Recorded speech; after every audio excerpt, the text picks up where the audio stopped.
بعد فأعوذ بالله من الشيطان الرجيم بسم الله الرحمن الرحيم قال الله تبارك وتعالى في كلامه المجيد والقرآن الحميد وسيجنبها الأتقى الذي يؤتي ماله يتزكى كما لأحد عنده من نعمة تجزى إلا ابتغاء وجه ربه الأعلى ولسوف يرضى صدق الله العلي العظيم وبلغنا رسوله النبي الكريم ونحن على ذلك لمن الشاهدين والشاكرين والحمد لله رب العالمين. درود پاک پڑھیے اللهم صل على سيدنا مولانا محمد وعلى آل سيدنا مولانا محمد وبارك وسلم علیہ. تو عظمت صحابہ اور مقام صدیق اکبر رضی اللہ عنہ، تو جب بھی کسی اصحاب میں سے کسی کے مقام کی بات ہوگی تو صحابیت کی عظمت کا اظہار ہوگا، اس لیے کہ اصحاب کو یہ جو عظمت حاصل ہے وہ صحابیت کی وجہ سے حاصل ہے. تو صحابیت اس کو کہتے ہیں، صحابیت کا مفہوم قرآن پاک نے ایک جگہ بیان فرما دیا، معہو کہتے ہیں، والذین معہو، جیسے اللہ کے محبوب صلی اللہ علیہ وسلم کی معیت اور رفاقت حاصل ہو جائے ایمان کے ساتھ. اگر فزیکلی وہ نام بھی دیکھ سکیں، جیسے نابینا ہونے کی وجہ سے بعض اصحاب اپنی ظاہری آنکھوں سے آپ کا دیدار نہیں کر سکتے تھے، مگر بہرحال معیت تو حاصل ہوئی. تو یہ جو معیت حاصل ہو گئی اس سے شرف صحابیت حاصل ہو گئی. اور یہ جو معیت ہے یہ فزیکل ہے، یہ اسپریچول نہیں ہے، یعنی محض اسپریچول ہے، فزیکل کے ساتھ اسپریچول ہے، ظاہری کے ساتھ بات نہیں ہے. یہ میں اس لیے کہہ رہا ہوں کہ کسی کو اگر بعد میں جیسے جو ہمارے بزرگان ہوئے تو ان کو اسپریچولی نان فزیکلی طریقے سے آپ صلی اللہ علیہ وسلم کی معیت اور رفاقت حاصل ہوئی. تو یہ بڑے بڑے جو لوگ ہوئے جن کو امام شارانی نے اصحاب حضور لکھا ہے، حضوری جو اصحاب ہوتے ہیں، حضوری اولیاء. تو حضوری اولیاء رسول اللہ صلی اللہ علیہ وسلم بارگاہ میں حاضر ہیں آج کے، اور باطنی طور پہ آپ کی زیادت سے مشرف ہو گئے. تو اس لیے میں نے یہ کہا کہ جن کو ہم صحابہ کہتے ہیں وہ رسول اللہ صلی اللہ علیہ وسلم کی ظاہری حیات کے دور میں فزیکلی آپ کی بارگاہ میں جو حاضر ہوئے وہ حضرت اویس کرنی رضی اللہ عنہ جو تھے وہ آپ کی بارگاہ تک نہیں پہنچ سکے. اس دور میں ضرور تھے مگر آپ کی بارگاہ تک نہیں پہنچ سکے اور شرف دیدار حاصل نہیں کر سکے. تو اس لیے وہ صحابی نہیں بن سکتے. ہاں تابعین میں سے اور زبردست تابعین ہو سکتے. تو یہ صحابی کی تعریف ہے. اب یہ اتنا بڑا شرف ہے کہ کوئی آپ کو ایمان کی حالت میں اس طرح پا لے اور چاہے ایک لمحہ اسے ملا ہو، اور ایک جھلک اس میں ملاقات کی ہو، تو یہ اتنا بڑا رتبہ ہے کہ دنیا میں کوئی بھی بڑے سے بڑا ولی اور تو اس رتبے کا تصور بھی نہیں کر سکتا. پہنچنا تو دور کی بات ہے، تصور بھی نہیں کر سکتا، کیونکہ جتنے راستے بعد میں کھلے ہوئے ہیں فضائل کے، مراتب کے، وہ سب اس کے سوا ہے. یہ جو صحابیت کا دروازہ ہے یہ اب اس کے بعد بند ہو گیا. تو جب وہ دروازہ بند ہو گیا تو اب کسے پتہ چلے گے کیا مقام ہے صحابیت کا. بس ہمیں یہ بتایا گیا کہ یوں سمجھو کہ تمہارا اور پہاڑ کے برابر سونا خیرات کرنا میرے ایک صحابی کے ایک مٹھی جو کے برابر بھی نہیں ہو سکتا. یعنی یہ فرق بتا دیا. تم اور پہاڑ کے برابر اگر سونا بھی کر سکتے لو انفقا احدکم مثل احد ذہبا کہ اگر احد کے برابر سونا خرچ کرے کوئی تو ماں بلغا تو وہ نہیں پہنچ سکتا میرے صحابی کے ایک مد جو یا اس کے نصف. تو دیکھیے یہ کتنا بڑا فرق ہے. اور ظاہر ہے کہ یہ اسی لیے کیونکہ ان کے مرتبے میں فرق ہے، اجل میں بھی فرق ہے. اب ان کی ایک نماز کتنی اعلیٰ و بالا ہے، کتنی عرفہ ہے، کتنی بلند ہے، ہم اس کا تصور بھی نہیں کر سکتے. ان کا ایک صدقہ وہ کہاں سے کہاں پہنچ گیا ہے، ہم اس کا تصور نہیں کر سکتے. کیونکہ یہ اچھا یہ کیوں ہے؟ یہ صرف اور صرف آپ صلی اللہ علیہ وسلم کی نسبت کی وجہ سے. اور یہ فضیلت دراصل اگر غور کریں تو اللہ کے رسول کی فضیلت ہے.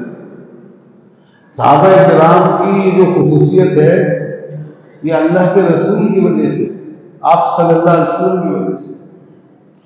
اور ان کا جتنے درجات کی بلندی ہے وہ سب آپ صلی اللہ علیہ وسلم کی وجہ سے.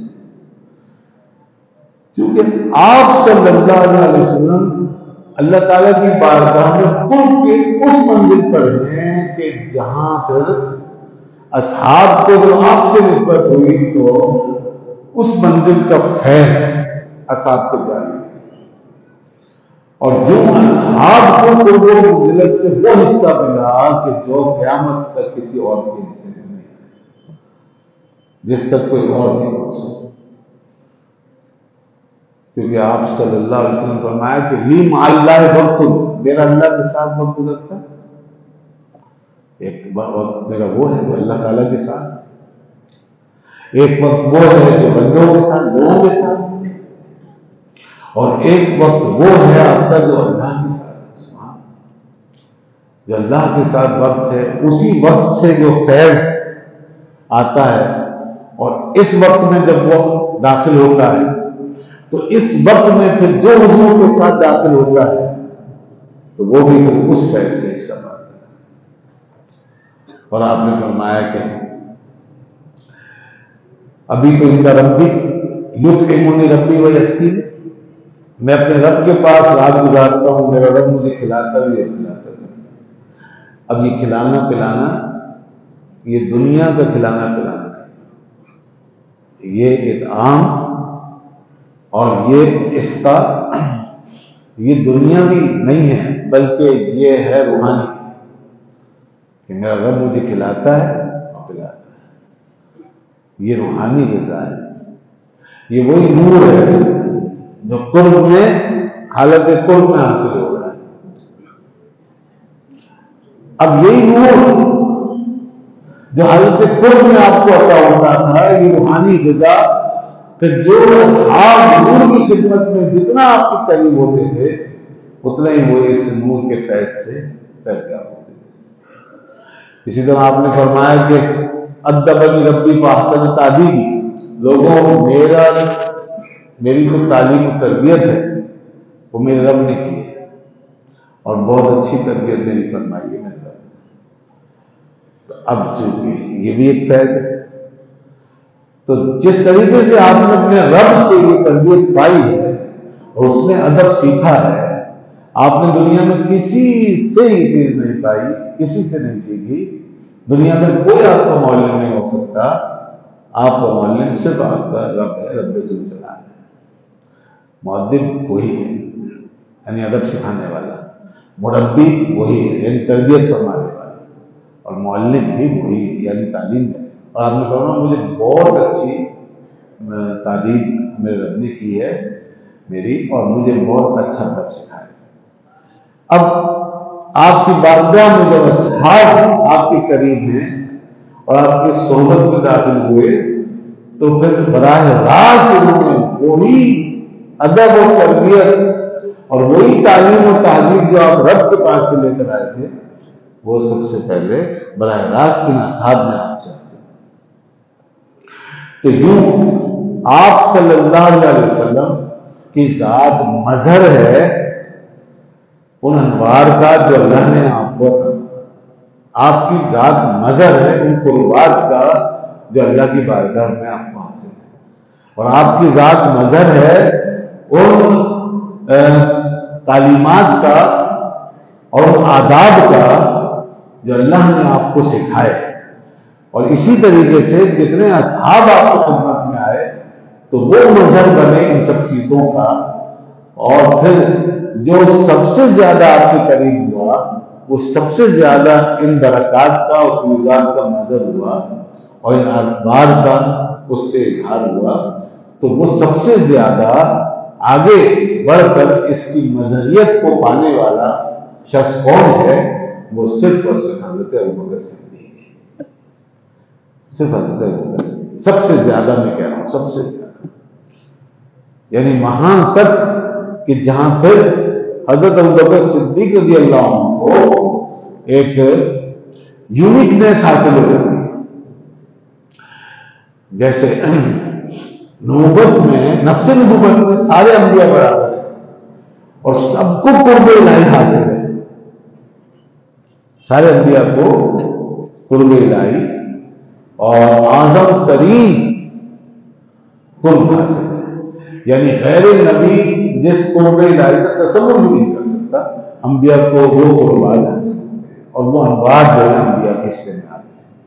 لیکن رسول اللہ صلی اللہ علیہ وسلم کو جو اللہ نے درجہ عطا فرمایا اور جو قربت عطا فرمائی اس میں آپ سارے انبیاء سے منفرد ہیں.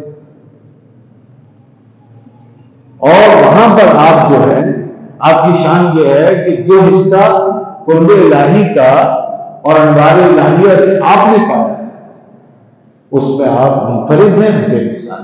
اس میں کوئی آپ کا شریک نہیں. نفس نبوت میں سب برابر ہے، یہ بات اپنے ذہن میں رکھیے. یعنی جو نبوت ہے نا، منصب نبوت اس میں برابر، لیکن جو درجات ہیں، درجہ بندی، اس میں فرق ہے. اور یہ درجہ بندی اس لیے ہے کہ اللہ نے کس کو کتنا قرب دیا. جیسے قرآن میں دوسری جگہ فرمایا تلک الرسول فضلنا بعضهم علی بعض، یہ رسول ہیں ان میں سے بعض کو اپنے بعض پہ فضیلت دی ہے. یہ قرآن نے خود فرمایا ورفع بعضهم درجات، بعض کو ہم نے درجوں بلند کیا.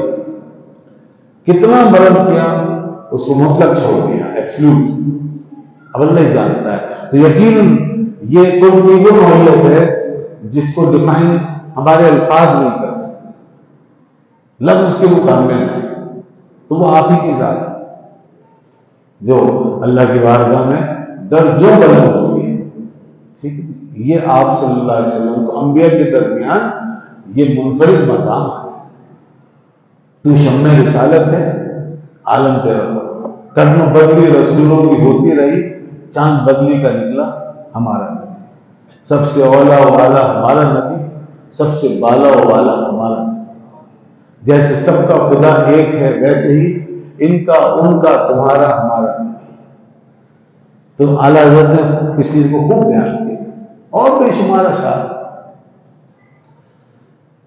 تو اب بلا مثال و بلا تشبیہ انبیاء کا مقام جو ہے وہ انہی کے ساتھ خاص ہے.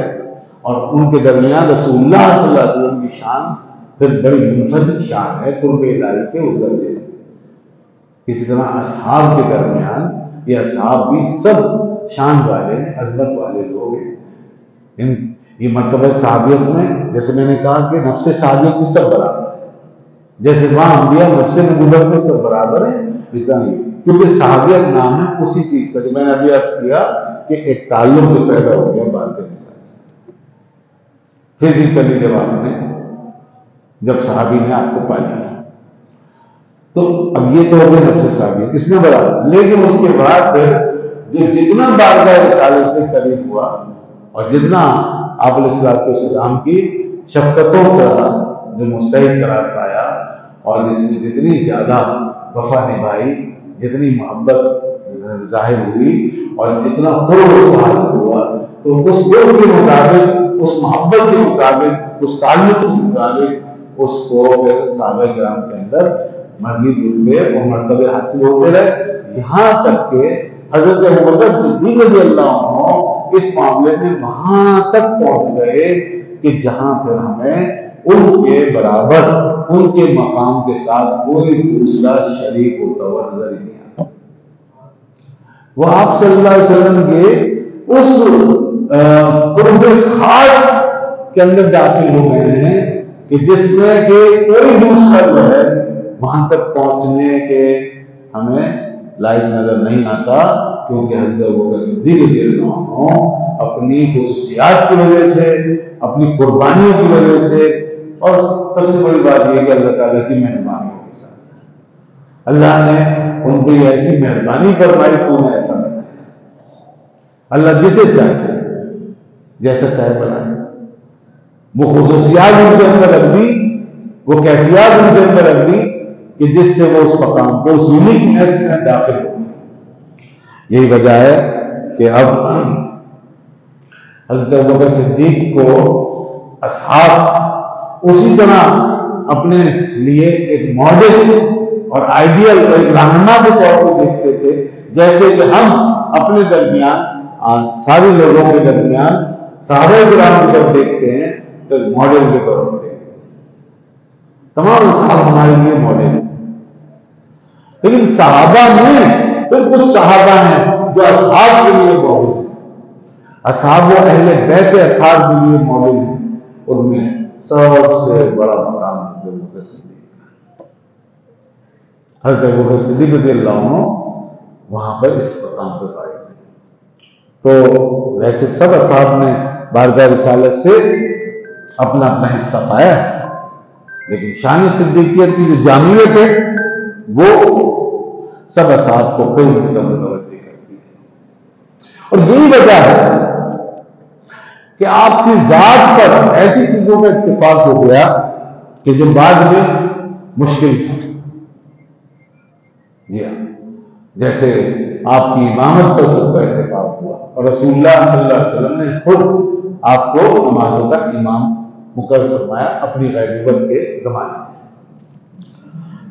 اور پھر اس کے بعد لوگ آپ ہی کی امام پر متفق ہو گئے، اور اسی طرح آپ کی خلافت پر بھی لوگ متفق ہو گئے، سب لوگ آپ کی خلافت پر متفق ہو گئے،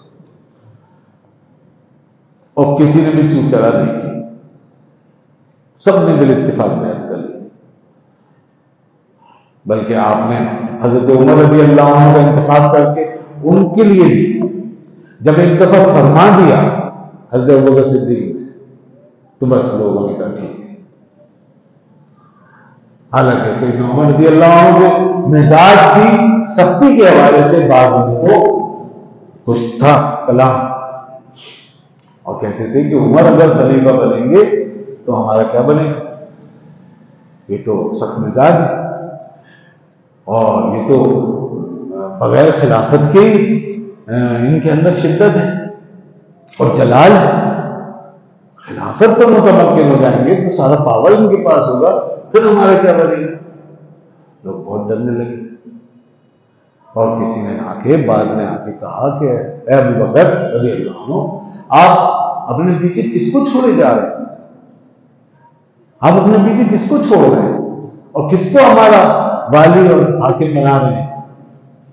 تو حضرت ابوبکر صدیق نے فرمایا کہ میں اس شخص کو تمہارے اوپر چھوڑ کے جا رہا ہوں کہ جس کے لیے میں اپنے رب کی بارگاہ میں جب میں پہنچوں گا، اور اگر میرے رب نے مجھ سے یہ سوال کیا کہ اے ابوبکر تم نے اپنے پیچھے کس کو چھوڑا، تو میں یہ کہہ سکوں گا کہ اے میرے رب، میں نے اپنے پیچھے اس شخص کو چھوڑا ہے جو امت میں سب سے بہترین انسان تھا، وہی سب سے بہترین آدمی تھا۔ تو انہیں اس بات کا اطمینان تھا۔ بہرحال جو لوگوں کے ذہن میں تھا کہ حضرت عمر رضی اللہ عنہ کے مزاج میں شدت ہے، تو وہ حضرت ابوبکر صدیق کا فیصلہ آ گیا۔ پھر سیدنا عمر رضی اللہ عنہ نے کس طریقے سے 10 سال جو ہے خلافت و امارت کے فرائض انجام دیے دنیا کے سامنے، سبحان اللہ، سیدنا صدیق اکبر رضی اللہ عنہ کے رکھی بنیادوں کو انہوں نے ایک بلند والا عمارت میں تبدیل کر دیا. جو کچھ سیدنا صدیق اکبر دین کے حوالے سے بچا کر گئے تھے، محفوظ بنا کر پروٹیکٹڈ حالت میں، پریزروڈ حالت میں جب اس کو انہوں نے دیا تھا، تو اب حضرت عمر نے اسی کو بڑھایا اور پوری عالمی تہذیب بنا کے چھوڑ دی، پورا عالمی ثقافت بنا دیا، اس کو عالمی نظام میں تبدیل کر دیا حضرت عمر نے. تو آپ اس کا قدر، اسی لیے یہ دو ہستیاں ایسی ہیں کہ جن کو شیخین کہتے ہیں، اور ان کی خلافت اور عمارت پہ ساری دنیا کا اتفاق ہو گیا. جی ہاں، یہ بہت اہم مسئلہ ہے اور یہ ہمارے اعتقاد میں داخل ہے کہ اب ان کی خلافت کو کوئی انکار کرے تو اس کو توبہ کرنی پڑے گی، اس کو دوبارہ کلمہ پڑھنا پڑے گا. جو ان دو ابو بکر عمر رضی اللہ عنہ کی خلافت کا انکار کرے گا، اس کو دوبارہ کلمہ پڑھنا پڑے گا. تو یہ اتنا اہم مسئلہ ہے. تو میں جو عرض کر رہا تھا وہ یہ کہ سیدنا صدیق اکبر رضی اللہ عنہ کے ساتھ ایسا کنسنسس ڈیولپ ہوا ہے کیونکہ آپ اس مقام پر ہیں کہ آپ کی ذات سے کوئی ٹکرا نہیں سکتا، آپ سے کوئی الجھ نہیں سکتا، اور پھر جس کے لیے آپ جو فرما دیں تو پھر لوگ اس پہ عمل کرنے لگ جاتے ہیں. دیکھیے اسی لیے آپ کے ہاتھوں یہ کام بھی اللہ نے لے لیا کہ قرآن پاک کے حوالے سے سب سے اہم مسئلہ ہے قرآن پاک، کیونکہ قرآن پاک مختلف لوگوں کے پاس تھا. کسی کے پاس جمع تھا پورا سینے میں تھا، باہر بھی کسی نے جیسے رکھا ہوا ہو، ورنہ زیادہ تر مختلف کھالوں پر، چمڑے کی چیزوں پر، پتوں پر، سلوں پر لکھا ہوا، تو منتشر تھا. تو پھر سیدنا صدیق اکبر رضی اللہ عنہ نے یہ کام اپنے دور میں کروایا. بعد میں شاید ایسا مشکل ہوتا، اللہ نے یہ کام آپ کے ہاتھوں سے لیا اور انہوں نے کیا کیا، وہ ایک آتھینٹک نسخہ تیار کروایا.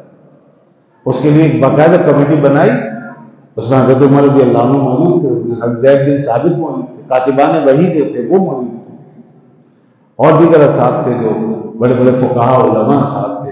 ان کے ذریعے سے وہ قرآن پاک کو جمع کیا، اور یوں قرآن پاک کا ایک آتھینٹک نسخہ جو ہے آفیشیل، وہ آپ نے جمع کر کے وہ رکھوا دیا اہل بیت اطہار کے پاس.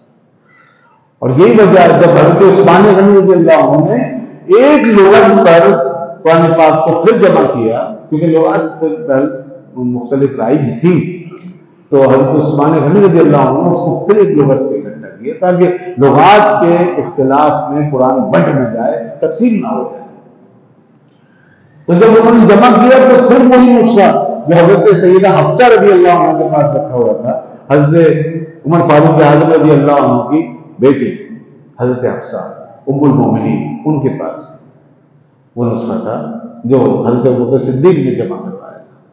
وہی پھر حضرت عثمان غنی نے نکالا اور نکال کے اسی کو پھر کتابت کروایا. 6-7 اس کے جو ہے کتاب کاپیاں آپ نے تیار کروائی اور ان کو بھی بلاد اسلام میں پھیلایا. اور باقی جو مختلف لغتیں قرآن میں پڑھی جا رہی تھی، کیونکہ ان کی زبان عربی تھی لوگوں کی، اور وہ اپنی اپنی زبان میں اپنے ایکسینٹ میں پڑھتے تھے، تو اس لیے لوگوں نے قرآن پاک کے اندر وہ چیزیں داخل کر رکھی. تو آپ نے ان ساری زبانوں کو ختم کرا دیا، ان ایکسینٹس کو سب کو ختم. اور وہ لغت جو جس میں قرآن اترا تھا، قریش کی لغت، اور قریش کا جو ایکسینٹ تھا اس کو قائم کرتا. یہ اس میں قرآن اترا ہے، یہ اسٹینڈرڈ ایکسینٹ ہے، یہ اسٹینڈرڈ لینگویج ہے، یہ اسٹینڈرڈ جو ہے اسٹائل ہے قرآن کو پڑھنے کا. تو اس اسٹینڈرڈ اسٹائل کو حضرت عثمان رضی اللہ عنہ نے کیا کیا، 6-7 کاپیوں کے اندر محفوظ کر کے عالم اسلام میں پھیلا دیا. آج ہمارے پاس وہ چیز موجود ہے. یہ نا صاحب کی خدمات ہے، اور اس کی شروعات کس سے ہوئی، کہاں سے ہوئی؟ حضرت ابوبکر صدیق رضی اللہ عنہ سے. اسی طرح آپ نے دین اسلام کو جس طرح بچایا ہے، اللہ اگر آپ نہ ہوتے، میں اگر یہ الفاظ بولوں گا تو شاید کسی کی سمجھ میں نہ آئے، لیکن صاحب بدایہ والنہایہ کو پڑھیے، البدایہ والنہایہ میں ابن کثیر نے لکھا، اور بھی لوگوں نے روایت کیا میں نے اسی میں پڑھا ہے، تو اس میں وہ لکھتے ہیں کہ حضرت ابو ہریرہ رضی اللہ عنہ یہ بات فرماتے تھے کہ والذی لا الہ الا ہو، اس ذات کی قسم، حضرت ابو ہریرہ فرما رہے ہیں اس ذات کی قسم جس کے سوا کوئی معبود نہیں، لولا ان ابا بکر استخلف ما عبد اللہ، کہ اگر ابو بکر صدیق رضی اللہ عنہ خلیفہ نہ بنائے جاتے تو اللہ کی عبادت نہ ہوتی، اللہ کی عبادت نہ ہوتی۔ یہ دیکھیے کتنی بڑی بات ہے یہ، اور کہہ کون رہا ہے؟ حضرت ابو ہریرہ رضی اللہ عنہ کہ لولا ان ابا بکر مستخلف، اگر حضرت ابو بکر خلیفہ نہ بنتے استخلف ما عبد اللہ تو عبادت الہی نہ ہوتی۔ لوگوں نے کہا، بار بار وہ کہتے رہے یہ بات، 3 دفعہ کہا، تو لوگوں نے کہا اب بس کیجئے، آپ ایسا کیوں کہتے ہیں بات؟ اور فرمایا لوگوں کو معلوم نہیں کہ جس وقت رسول اللہ صلی اللہ علیہ وسلم دنیا سے تشریف لے گئے تھے تو ہمیں چاروں طرف سے گھیر لیا، ہر جگہ سے مختلف آوازیں اٹھی، فتنے اڑ گئے، اور کچھ لوگ، کچھ قبائل مرتد ہو گئے، کچھ نے زکوٰۃ دینے سے انکار کر دیا۔ تو پھر ابو بکر ہی تھے جو آگے بڑھے اور انہوں نے ان سے مقابلہ کیا، اور یہ اسلام کے سفینے کو ان تمام اطراف کی ہواؤں سے، طوفانوں سے، اس گرداب سے انہوں نے نکالا اور باحفاظت نکالا، ورنہ ہم تو اس گرداب بلا میں پھنس چکے تھے، ابو بکر نے نکالا۔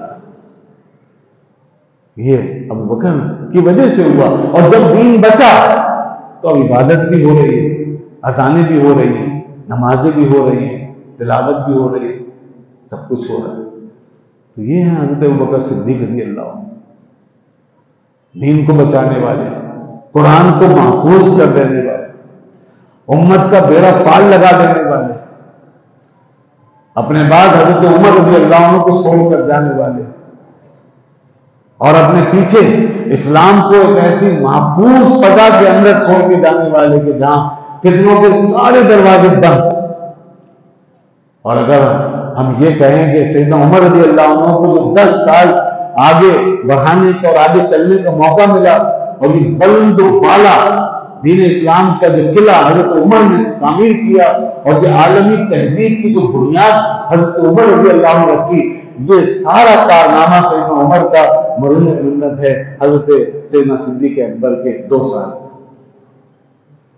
وہ 2 سالہ جو حضرت ابوبکر صدیق کا دور ہوا ہے، اس میں انہوں نے دراصل یہ سارا پروٹیکشن پہلے سے دیا اور یہ ماحول فراہم کیا، یہ زمین انہوں نے آپ کے لیے ہموار کی، اور پھر سیدنا عمر نے اپنا کمال دکھا کر کے اس ساری سرزمین پر، اس سارے اسپیس میں جو حضرت ابوبکر صدیق چھوڑ کر گئے، اس پورے اسپیس میں بلکہ اس سے بھی زیادہ اور کو وسیع کر کے حضرت عمر نے پوری دنیا کے سامنے اسلام کا سب سے بڑا ماڈل پیش کر دیا۔ تو یہ اس لیے شیخین کا ذکر ساتھ ہوگا، اور یہ شیخین کا جو زمانہ، اس کے بعد پھر ہمیں ایسا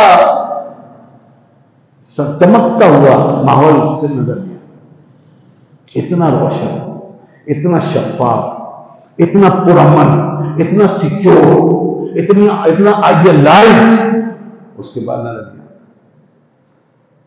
پھر حضرت عثمان رضی اللہ عنہ کے صرف شروع کے 6 سال تو یہ سیکیور رہا معاملہ، ان کی خلافت 12 سال تھی، اور پھر مزید اگلے 6 سال جو تھے اس میں پھر فتنوں نے پھر سر اٹھا دیا، مصر سے فتنے چلے آئے، اور پھر چوری شروع ہو گئی، اور پھر لوگوں نے ایسا انتشار بڑھایا کہ یہاں تک کہ حضرت عثمان غنی رضی اللہ عنہ کو جام شہادت نوش کرنا پڑا۔ پورے 6 سال تک ان سازشیوں نے جو ہے بدامنی وہ قائم کی ہوئی، قائم رکھی ہوئی،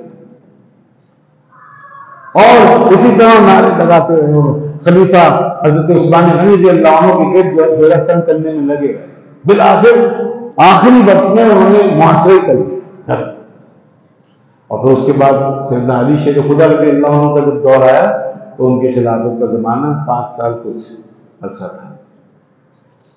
اس میں مکمل طور پہ جو ہے وہ شورش جاری رہی اور آپ اختلافات ہی کے دور سے گزرتے رہے. اندرونی طور پر بہت سے ایسے مسائل پیدا ہو گئے. تو میں نے جیسے کہا نا کہ شیخین کے دور میں جس طرح کی سیکورٹی، پیس، ٹرانکولیٹی اور جس طرح کا لوگوں کو روشن چمکتا ہوا ماحول نظر آتا تھا اور جس طرح امن و امان کی صورت حال تھی اور جو وسعت و ترقی کی مثالیں وہاں پائی جا رہی تھی، وہ بات کے اخبار میں ہمیں نظر نہیں. اس لیے بہت بنیادی کام جو ہے دین کی حفاظت کے اور امت کے بچاؤ کے وہ شیخین کریمین کے دور میں ہو گئے تھے. نارمل بعد میں اگر وہ کام کیے جاتے تو بڑا اختلاف ہو جاتا. جی حضرت علی رضی اللہ عنہ باوجود اس کے کہ آپ حق پر تھے اپنے موقف میں، اس کے باوجود حالات اتنے خراب ہو چکے تھے کہ قابو سے باہر تھے، حالانکہ آپ پر تھے. اور لوگ جو ہیں وہ کس طرح کے اس وقت فتنوں میں پڑھ رہے تھے اور کیسے کیسے لوگ اب نکل کر آنے لگے تھے. 2 ابتدائی زمانے کی جو فتنے پیدا ہوئے ہیں جو اب تک جن کا اثر چلا آ رہا ہے، اس میں ایک تو شیعان علی اور دوسرا خوارج کا فتنہ. یہ 2 یہ حضرت علی رضی اللہ عنہ کے زمانے میں موجود ہو گئے تھے. شیعان علی جو ہیں انہوں نے اہل بیت اطہار کا جھنڈا اٹھا لیا، خود ساختہ محبت کے دعوے دار ہو گئے اور وہ ادھر غلو میں شروع ہو گئے اور دوسرے جو خوارج تھے وہ مخالفین میں داخل ہو گئے. اس طرح سیدنا علی رضی اللہ عنہ انہی سے نمٹتے.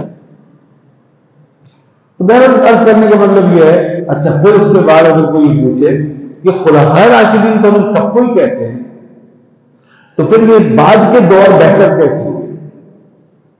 تو 2 ہی جو ہے دور، یعنی شیخین کریمین کا جو زمانہ ہے ان کے جو دور بعد بس یہی بہترین ہونے چاہیے اور انہی کو خلفائے راشدین کہا جاتا. بعد میں تو پھر یہ سب چیزیں آ گئی تو اس کو ان ادوار کو خلفائے راشدین. اول تو یہ حدیث میں ہے، یہ جو پورا دور ہے آپ نے اس کا ڈیوریشن خود بتا دیا کہ میرے بعد جو خلافت ہوگی وہ 30 سال ہوگی. اور اسی لیے تو اس میں امام حسن مجتبی رضی اللہ عنہ کی بھی خلافت 6 مہینے کی گزاری ہے. پھر 30 سال ہوئے پورے اور اس میں یہ 4 خلفاء تشریف لائے اور ان کو خلفاء راشدین قرار دیا اللہ کے رسول صلی اللہ علیہ وسلم اور فرمایا کہ علیکم بسنتی و سنت الخلفاء الراشدین المہدیین، کہ تم پر میری سنت لازم ہے اور میرے خلفاء راشدین مہدیین کی سنت. راشد بھی مہدی، راشد و مہدی خلفاء کو کہا جاتا ہے. اور اس کے علاوہ جو شورش ہوئی ہے اور جو فتنوں نے سر اٹھایا ہے وہ اس کا حصہ نہیں، وہ نہ راشد ہے نہ مہدی. جیسے یہ میں نے 2 فرقوں کا نام دیا، خوارج اور شیعان علی، تو ان کو نہیں کہا. یا اسی طریقے سے جو ایسے بعض عمرا آئے بعد میں، تو جیسے گورنرز بعض ایسے بنے جنہوں نے کوئی غلطی کی اور سیدھے راستے پہ نہیں چلے تو وہ اس کو داخل نہیں. خلفائے راشدین کا اپنا امتیاز ہے، وہ اپنی ذات میں اتنے پرفیکٹ ہیں، اپنی ذات میں اتنے پرفیکٹ ہیں کہ وہ جس مقام پر ہیں وہاں اگر اللہ تبارک و تعالی نبوت کو بند نہ فرماتا، اگر نبوت کا دروازہ بند نہ ہوتا تو یہ جو خلفاء ہیں یہ اپنی ذات میں اتنے پرفیکٹ ہیں کہ اللہ انہی کو نبوت عطا فرماتا. یہ جو فرمایا گیا نا راشدین مہدیین، جس میں سے حضرت عمر رضی اللہ عنہ کے لیے تو خود فرما دیا رسول اللہ صلی اللہ علیہ وسلم کہ اگر میرے بعد نبوت باقی ہوتی تو عمر نبی ہوتے، اگر میرے بعد کوئی نبی ہوتا لو کان بعدی نبی لکان ہوتا تو عمر نبی ہوتے. اور پھر اس پوری خلافت کو، خلافت راشدہ کو آپ نے فرمایا خلافت علی منہاج النبوت. تو علی منہاج النبوت کا مطلب یہ ہے کہ چاہے تھوڑی بہت بعد کے دور میں یورش برپا ہو جائے، چاہے پورا زمانہ اختلافات میں گزارنا پڑ جائے جیسے حضرت علی رضی اللہ عنہ کو، لیکن اس کے باوجود یہ جو میرے خلفاء ہیں چاروں، یہ جو ہیں منہاج النبوت پر ہی قائم رہیں گے، نبوی منہج سے ہٹیں گے نہیں۔ ان کا جو انداز ہوگا عمرانی کا، ان کی طرز زندگی، ان کی خلوت و جلوت، یہ اس معیار کی ہوگی جو اللہ کے نبی دنیا میں قائم کرتے ہیں، جو خدا کے نبیوں کے ساتھ قائم ہوتا ہے، اس معیار کے ساتھ یہ دنیا کے اندر رہ کر جائیں گے، لیکن نبی نہیں ہوں گے، نبی نہیں کہلائیں گے۔ اور اب یہیں سے یہ مسئلہ بھی حل ہو جاتا ہے نا، عقل والوں کو بھی اتنا کافی ہے کہ جب ایسے ایسے لوگ جو منہاج النبوت پہ قدم رکھ کر گئے اور اسی پہ ایک سانس گزار دی اور اس سے ایک انچ نہیں ہٹے، تو جب ایسے لوگ جو ہیں وہ نبی نہیں بن سکتے، تو یہ آج بتائیے آج کس کی ضرورت ہے کہ وہ یہ کہے؟ لیکن ضرورت کر رہے کی ہے کرنے والوں نے، اور ظاہر ہے کہ ان کا ٹھکانہ پھر کیا ہوگا اندازہ کرنا۔ تو یہ بات عقلاً نقلاً کسی کی بھی سمجھ میں نہیں آ سکتی کہ اب ایسے لوگ نبی بن سکتے ہیں۔ جب اتنے اعلیٰ لوگ نبی نہیں بن سکے تو اب نبوت کیسے کھل سکتی ہے؟ تو اس لیے میں بات کر رہا تھا حضرت ابوبکر صدیق رضی اللہ عنہ، تو اس دور کی سب سے بڑی خصوصیت یہ جو کنسنسس جو سیدنا صدیق اکبر کے ساتھ تھا وہ بالکل الگ تھا۔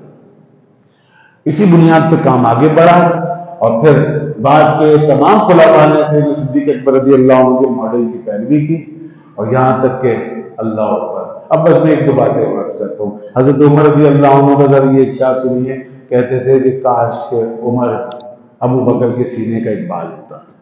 کیا بات ہے، سبحان اللہ۔ آپ فرماتے کہ میری ساری زندگی جتنے اعمال ہیں وہ کاش ابو بکر کی ایک رات ہو جاتے یا ایک دن ہو جاتے۔ سیدنا صدیق اکبر کی ایک رات، اور رات کی ایک نیکی، اور دن کی ایک نیکی۔ میری زندگی پوری لے لو، مجھے ابو بکر کی ایک رات جو ہے اس کا عمل دے دو۔ حضرت عمر کی کیا ہے، وہ کیا ہے رات، وہ کیا مقام تھا، وہ کیا کر گئے دیکھیں نا اس ایک عمل میں۔ وہ بتایا، انہوں نے فرمایا وہ رات غار ثور کی رات ہے، لوگوں کو کیا پتا ابو بکر کیا کچھ پا گئے، اس کون پائے گا اس کو؟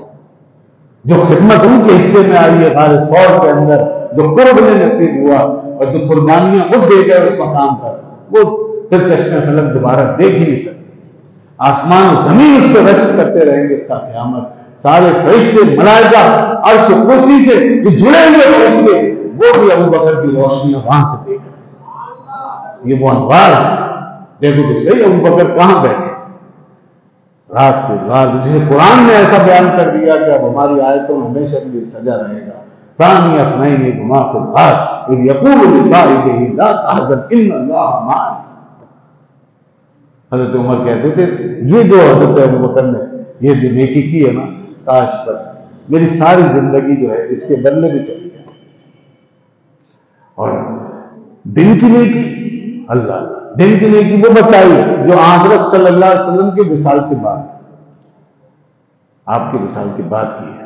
یعنی ابوبکر صدیق رضی اللہ عنہ آپ علیہ السلام کی بارگاہ میں، آپ کے زمانے میں اس وقت بھی نیکی اور اس مرتبت کے علو میں اتنے آگے تھے، اور مقام پر اس قدر بلند تھے کہ اس وقت بھی آپ آئیڈیا میں، اور جب رسول اللہ صلی اللہ علیہ وسلم تشریف لے گئے اس وقت بھی آپ کا جو مقام ہے، جو مرتبہ ہے، وہ لوگوں کے لیے آئیڈیا ہے، وہ بھی قابل رش ہے۔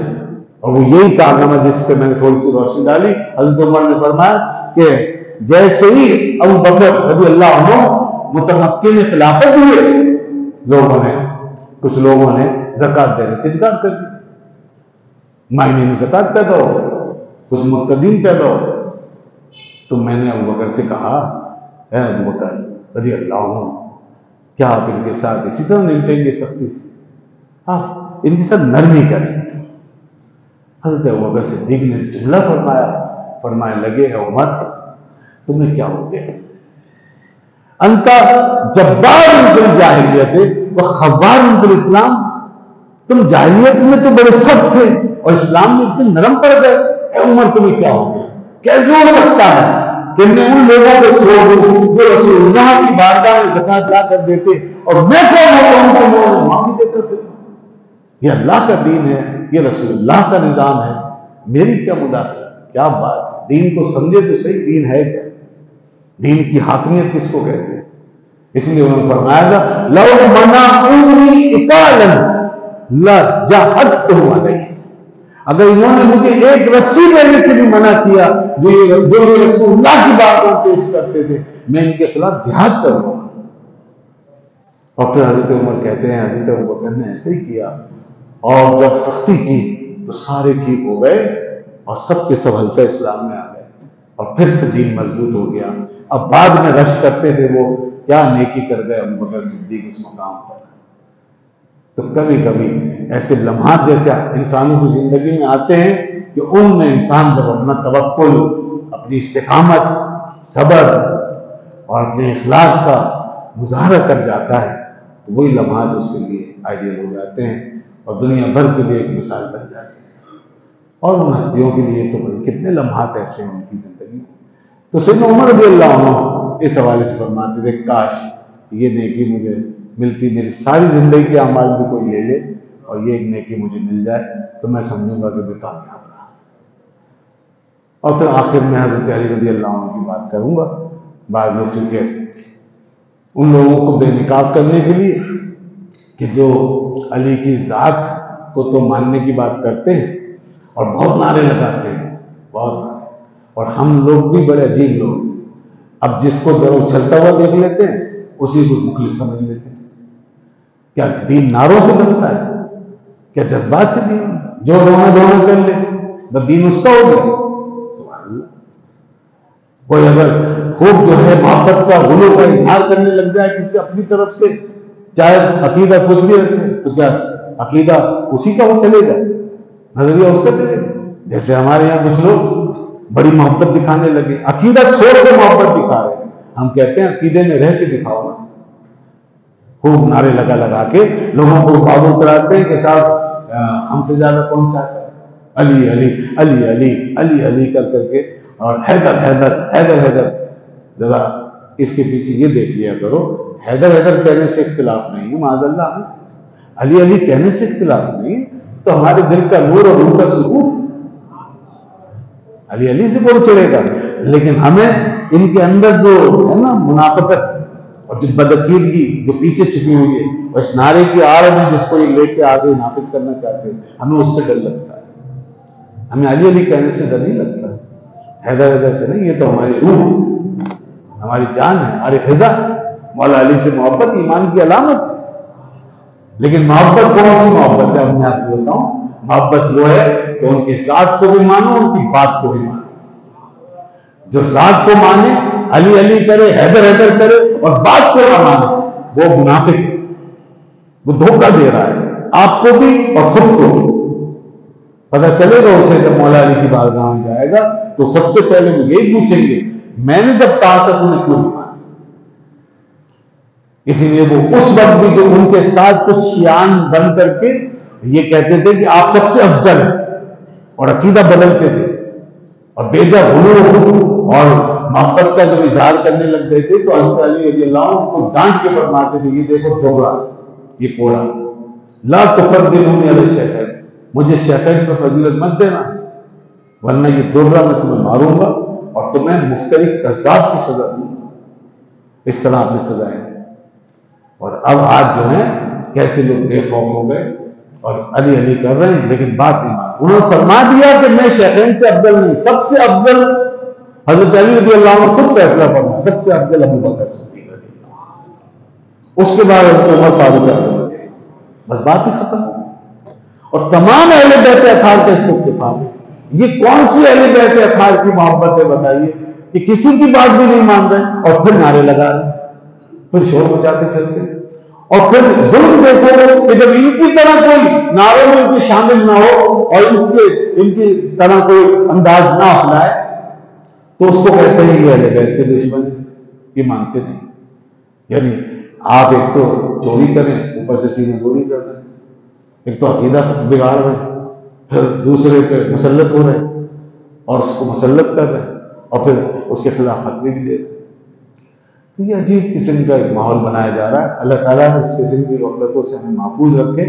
یہ ایک قسم کا دھوکہ ہے اور بہت میٹھا دھوکہ ہے، میٹھا شیریں قسم کا، محبت میں لپیٹ کے، اہل بیت کا نام لے کے، علی علی کے نعرے لگا کے. عقیدہ پوچھو پہلے. حضرت علی رضی اللہ عنہ کا فیصلہ یہی ہے، تمام اہل بیت کا، تمام صحابہ کا، کہ سب سے افضل حضرت ابوبکر صدیق رضی اللہ عنہ ہیں، اس کے بعد فاروق اعظم رضی اللہ عنہ. یہ مسئلہ اجماعی ہے اور اس میں ساری امت کا اتفاق ہے. یہ تمام بزرگوں نے لکھا اور اہل سنت و جماعت شروع سے اس کے قائل چلے آئے ہیں. بڑے بڑے اولیاء، اصفیاء، بزرگان سب اسی کے قائل تھے.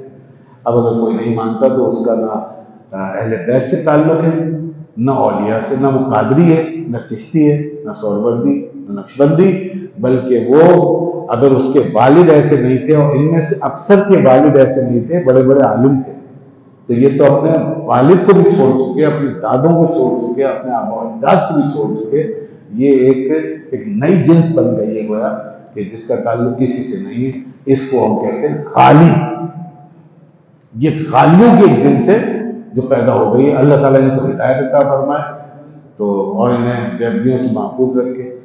میں اسی پہ اکتفا کرنا چاہوں گا. وآخر دعوانا الحمدللہ رب العالمین.